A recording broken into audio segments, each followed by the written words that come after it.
What do you think? I think we're dead meat. Real dead meat. You dead meat! Go ahead and laugh, you guys. If I ever find a little bastards that did this, they're dead meat. Hey everybody, welcome to the Chucky Season 2 After Show on Dead Meat. Today we'll be discussing episode 203, Hail Mary. Unfortunately, Chelsea wasn't able to make it today, but I do have Chucky as a co-host. We'll see how he does, how profane this gets. And today I'm talking to Chucky puppeteer, Tony Gardner. Hey, Tony.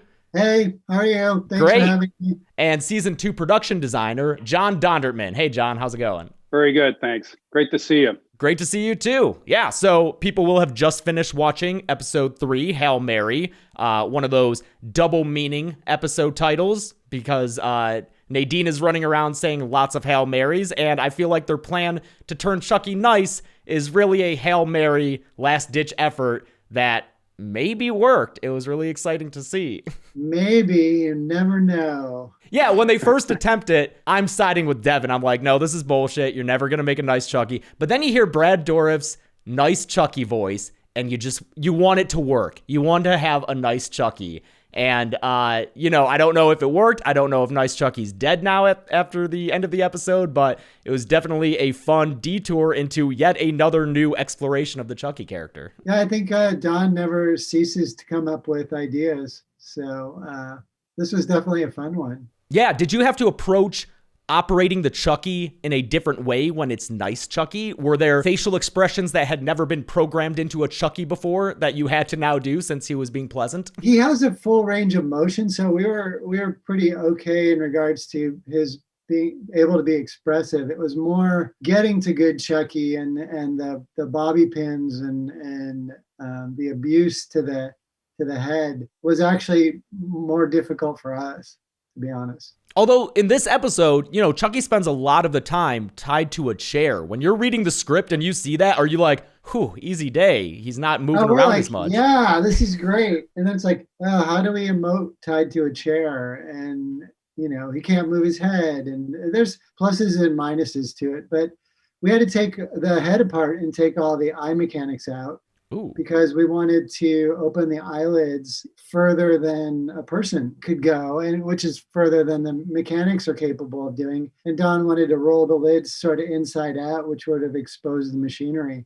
Oh, okay. So we had to create a whole nother head for the brainwashing sequence. Tony, you've been with the series since 2003 with Seed of Chucky, but John, you're a recent addition, right? Because you're taking over from Craig Sandels, who was production designer previously? I'm new, yeah. It's my first year with Don. How'd that happen? How'd that come about? Well, it's hard to say, really. They called me in the new year. They needed someone right away, and I had a meeting with Don, and we hit it off. He's got a really refreshing approach to making movies for me, and he seemed to like my work. So a couple of weeks later, I was in the office. I was very happy. I wanted to do more horror. I like horror. I think it opens up a lot of visual elements, and you're not constrained by a lot of like a normal world. And so it was very exciting for me. Yeah, get to be a little more stylized than usual. Absolutely. The whole world is more, for me, is more open. The sets are amazing too. I mean, we would just go in and walk around on the set when it was lit and nobody was around because our puppet room was right off the stage. So we would go wander around. It was kind of like being at Hogwarts after hours. There's this cool like gothic vibe and it feels genuinely old and yellowed, and there's like yellows and greens in the woods. There's like a real richness to the whole thing. So it was kind of fun to throw this bright puppet up against that backdrop of like a cool classic haunted church kind of vibe. Yeah, similar with Cult, how you had the desaturated, very white asylum, and then you had bright Chucky walking around it. Yeah, or even Curse, the whole haunted house vibe and him popping out of all that. It was very much the feel of both those films. Yeah, I think that's one of the things that lots of people who maybe don't work in the industry don't fully realize, that you can't just build a set and call it a day if you want it to seem real and lived in. You have to do aging effects and make sure that it doesn't look freshly painted. It looks like a school or a church that's been used for many years. Yeah, I had an amazing scenic artist, Colette Budden, and her whole team were just fantastic. And at one point you have to stop them because they'll paint if you let them for like ever. Yeah. So it's like, okay, you gotta stop. So yeah, most of the rooms are sets that you guys built. Which rooms are actually a practical location, like the actual church that you shot at? Well, you have to guess. Okay. I'm guessing the big, with all the pews, the actual chapel. I don't know if that's what it would be called. Yeah. And then that was a location. Okay. And exteriors. And would that be it? Yeah. Yeah. And the cafeteria and the classroom. In the end, really, we just didn't have the time or the budget, but the chapel, you'll see later on, may come back. But it really would have been helpful, to have that as a set as well. But, there's so much you can do. So that was ideal because not too many churches are going to let you do the stuff. Not that I'm telling you anything. Ooh, it sounds like some juicy scenes in the chapel later. But the one thing I'll mention is Don, he's very specific about the color scheme. So we worked through that with him. And, because Chucky's hair, he never wants anything to interfere with Chucky's hair. Mm-hmm. So, when Chucky's, Tony can attest to this, when Chucky's, when it's his close-up, it might as well be Scarlett Johansson or Tom Cruise because they put a lot of effort into every hair and everything is just perfect. Yeah, I mean, I've been saying that I think Chucky looks great during the show. I love his movement. It seems like you're using more of the green screen puppeteers than ever before. And I was wondering, at this point, how often are you using animatronics, like the old school Chucky dolls, and like what's the split between animatronics and the puppeteers? Everything from the elbow to the fingertips is always animatronic. Everything from the neck up is always animatronic. And then it's just sort of a crapshoot with the body, how a shot's going to be framed and how much time we have. It's a lot faster to throw people behind it than to rig for a specific shot. But there's specific actions that are done where we'll definitely rig it 100% mechanical. In season 2, I'm really a big fan of rod puppetry and just being right on top of the puppet and being able to give a better, more nuanced performance. So we kind of embraced that more for season 2. And I think it makes a big difference. He's got a lot more life. Yeah, it gives him more fluid motions and more, just like more points of articulation, it seems like, because you don't have to have each joint mechanically activated, I guess. Yeah, if you're moving the arm and you want to grab him at just the wrist and have the rest of the arm follow through, it's a lot more natural of a movement. And I think too, the fact that we've had the same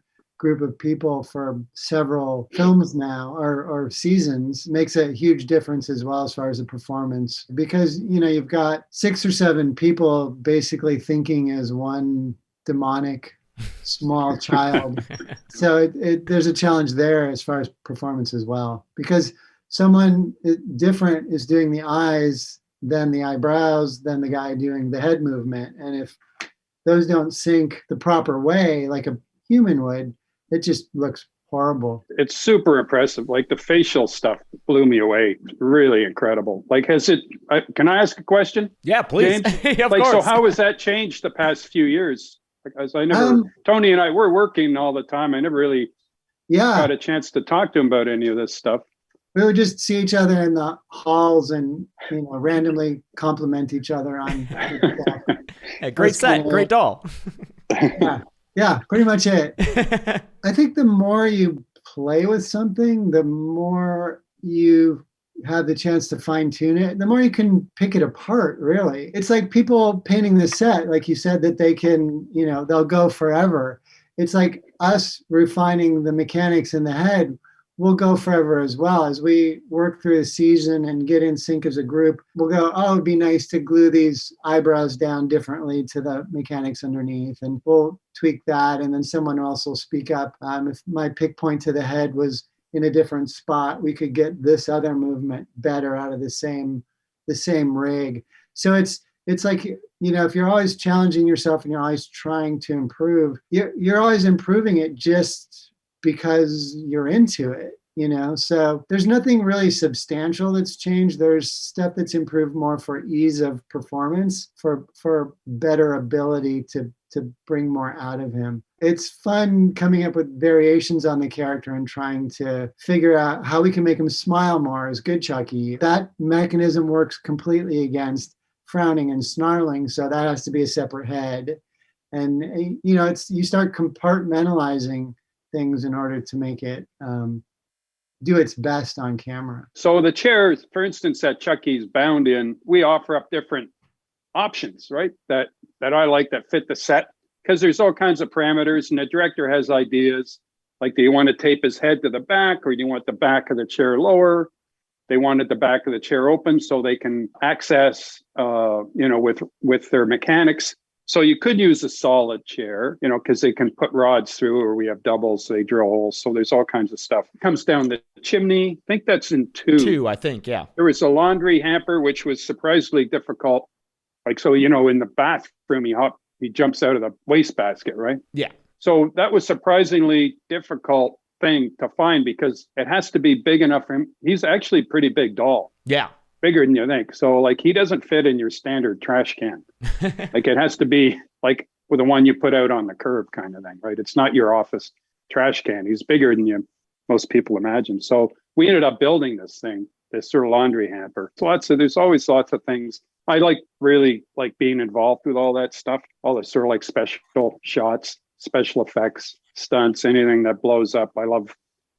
Not all designers get involved with that. Sometimes the art director does it, as well as the sets. I mean, I'll just mention this. One of the things Don mentioned is he likes big sets. And one of the reasons is there's 6 puppeteers in there, plus Chucky. Mm-hmm. On location, you weren't always all in the room. Right? Yeah, I mean, there's 2 or 3 that are almost literally always behind him. And we need room for those guys. So if Chucky's going to, hide behind something, there's got to be some space, or a wall has to be able to come out to accommodate for that. John, did it feel like when you joined this crew, did it feel like coming into a well-oiled machine? Because you have people who have been working on these for 20 years or more, and it seems like, it's a unique property with this killer doll that has to walk around, but I think they're pulling it off partly because everyone is all in on it and has been for so long. Yeah, I've been involved with special effects and stunts and some puppetry in the past. So I had some idea, but it's always different. Like, things change. So there was a learning curve for me, but I think I figured it out pretty quickly. And, it's really just about communicating with people. And like I said, the storyboards are critical. Like, I have no way of knowing exactly what they want without a storyboard as well. Like in episode 1 in the van. So we built the inside of the van, of course, because there's lots going on in there. Yeah. Right. There's the puppets. There's all the knives coming through the boxes. Yep. Yeah. So we're inside and out. Then they're climbing, as you've seen, they climb down the side of the van. So we help Tony with that. They let us know what they need, and we facilitate. Like climbing on that top of the van, I really wanted to do rod puppets through the ceiling of the van, and knew that it didn't have to be an actual rooftop of a van, since they were going to be comped in anyhow. Mm-hmm. So sort of designed out a very long table with tracks and slots in it with supports and stuff to like hold it up to the best of like our ability. And then we'd pass it off to John, and then they would make it functional and make it sturdy enough that somebody could actually stand on top of it if we wanted to add a puppeteer above the puppet. And that was painted green screen green. And then we're all over that in front of a green psych wearing green suits, and it's literally just for maybe 2 shots, but those 2 shots have dozens of dolls in them, so we're shooting the same puppet over and over from different angles, and with different, this one's got it now, he's got his knife in his mouth, now it's in his hands, just trying to mix things up and make it interesting. But they are the shots that are memorable. I think anyone who sees that first episode is always going to remember Chucky climbing on, crawling across the top of the van. Yeah. Yeah, it's very much a pirate kind of thing with a knife in his mouth and down low, and that kind of stuff is fun. It's always fun trying to find the character in the performance, Yeah, I had a technical question about the green screen suits. Obviously, I understand the concept of you wear green, you key it out. But as far as replacing where those suit performers were, is that just a separate plate that's shot? And yes. So in cases where the camera is moving, is that done with an automated system to get the exact same camera movement? In an ideal world, it would be motion control, and it would just be a repeatable movement. Yeah. Gotta give credit to the VFX guys on the show. They're just matching the shot as closely as they can a second time without the puppet in it. Oh, wow. So the cam ops it's not an automated system. They're just trying to get the exact same shot without the puppeteer. Wow. Yeah. And the camera department's amazing too, because they'll Mhm. dolly in and they'll go, okay, we racked focus here to the background, and then we pushed in a little bit further. And then this went for 6 seconds, and then they cut. I mean, everybody's kind of in the groove of doing their sort of piece of the puzzle in order to pull this off. And I have deep sympathy and respect for the person who has to stitch all the pieces together. Yeah. But man, an amazing job. And given that he's got that flyaway hair all the time, Sure. Yeah. hats off to all those people, you know? Yeah. It'd be so much easier if it was like a Ken doll just slicked down as opposed to like frizzy and Yeah. Sure. If he had a hair helmet, it would be great. And that was part of where the hair helmet in season 1 came from. And I don't think any of us were really all that happy with it. So he got a little messier season 2. And I think it adds so much to the character. Well, this episode introduced a brand new Chucky body for people to enjoy. We got Buff Chucky showing up at the end.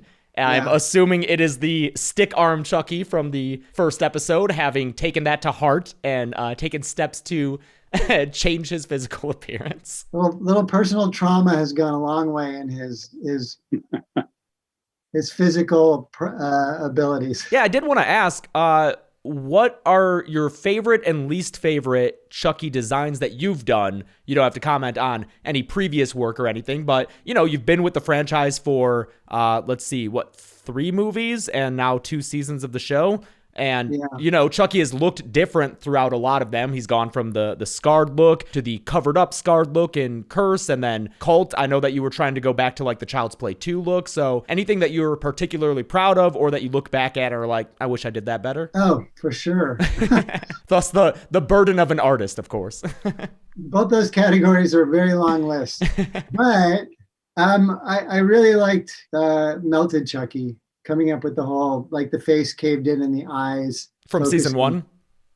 Focusing sort of, not being able to focus forward, but focusing sort of in on each other because his head had caved in. It wasn't just we tore a hole in his skin and melted out a hole, but we really sculpted a whole new thing.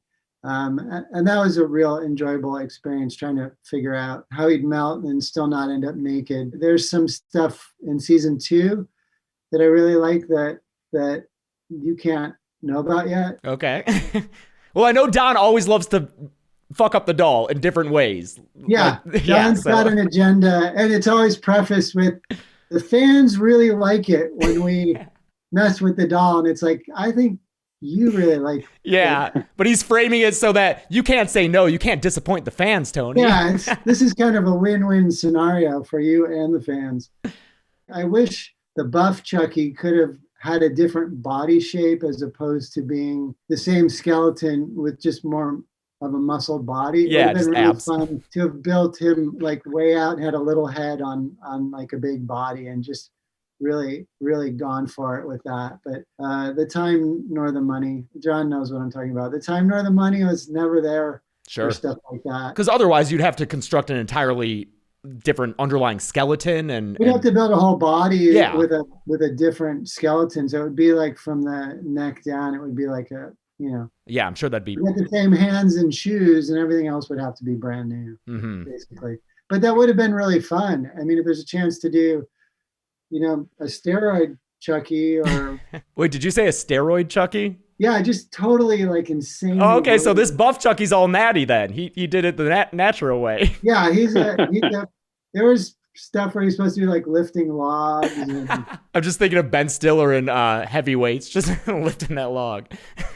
as far as things that I don't like, I think it's just when you're kind of thrown in and there's a learning curve, you just want more time. I feel like the approach towards Curse of Chucky, where it's supposed to be scarred Chucky underneath a good guy face, the whole idea of a skin over a skin and that duck lip sort of mouth, I think we should have toned that way down. I think that pushed way too far in that direction. Other than that, I really am enjoying the TV show because we're going back to what the fans like the most, which is specifically Chucky from Child's Play 2. And to have the time and money for the series to be able to match that as exact as possible has been very rewarding. Yeah, and I think that's why the fans love Chucky so much. It's why I love Chucky, is that you're never ignoring anything that came before it. Even in this episode, we have a callback to the first movie when the deprogrammed nice Chucky says the line about Chucky wanting to watch the 9 o'clock news. Like he says Aunt Maggie. And it's like, man, it's so nice for fans who have watched these movies so many times and know these lines to hear them again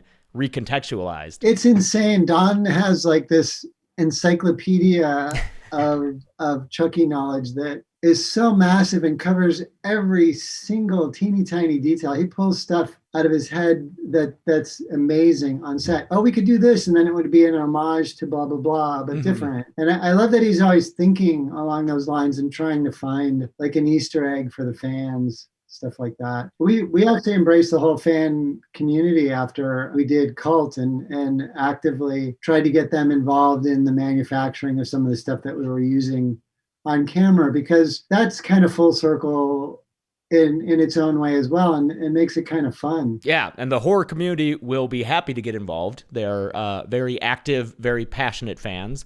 And yeah, John, I know that you said you enjoy working on horror movies. I did want to bring this up because I noticed, over 20 years ago now, a little credit that you have called Jason X. You did the production design on that?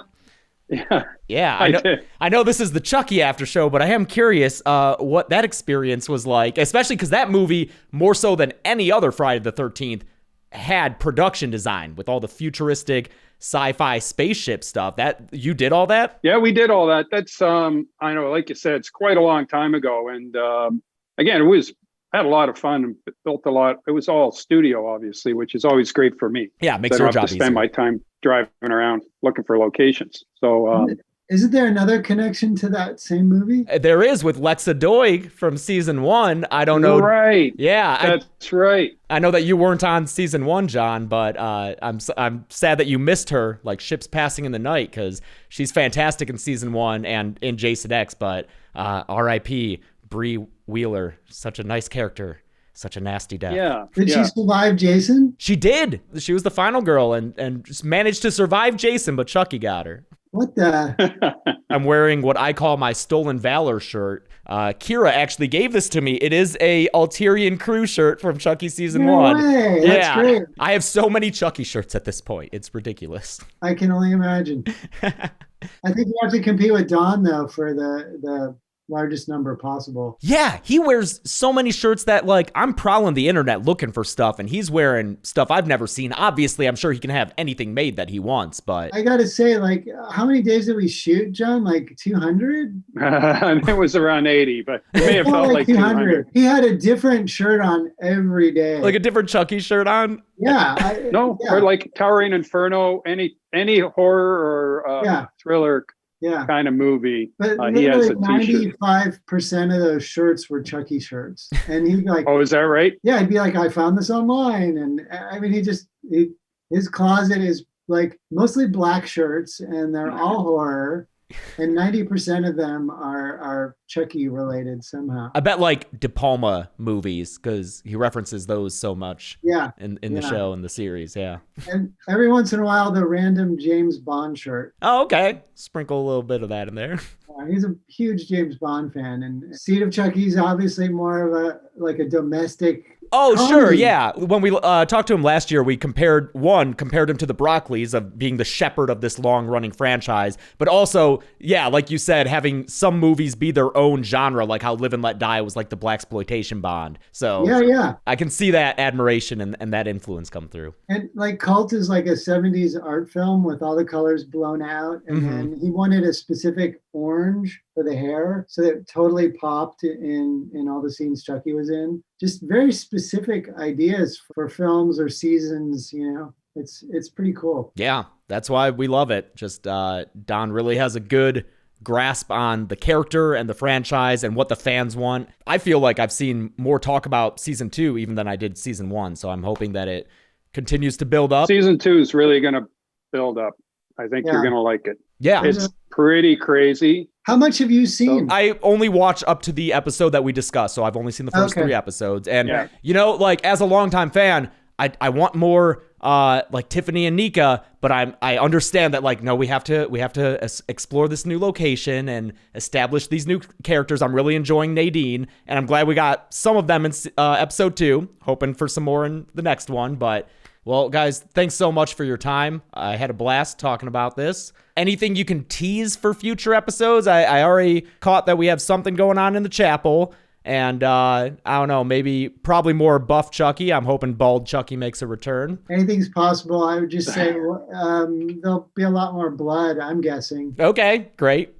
Maybe, There's definitely blood. Making YouTube videos, YouTube's gotten really strict about blood in the past few years. And you know what scene they keep flagging on my videos, Tony? It's your damn decapitation in Seed. Every time, yeah, Really? Your head goes up and like, I'll blur it a little bit and they're like, no, we can still tell it's a head. And so I'll blur it more and they're like, no, it's a head that is off the body. We can't have that. I'm like, no, it's so obviously fake and fun and cartoony. Yeah. I mean, it's literally a champagne bottle pop was the point of reference for what we were doing. Oh yeah, your head like the cork.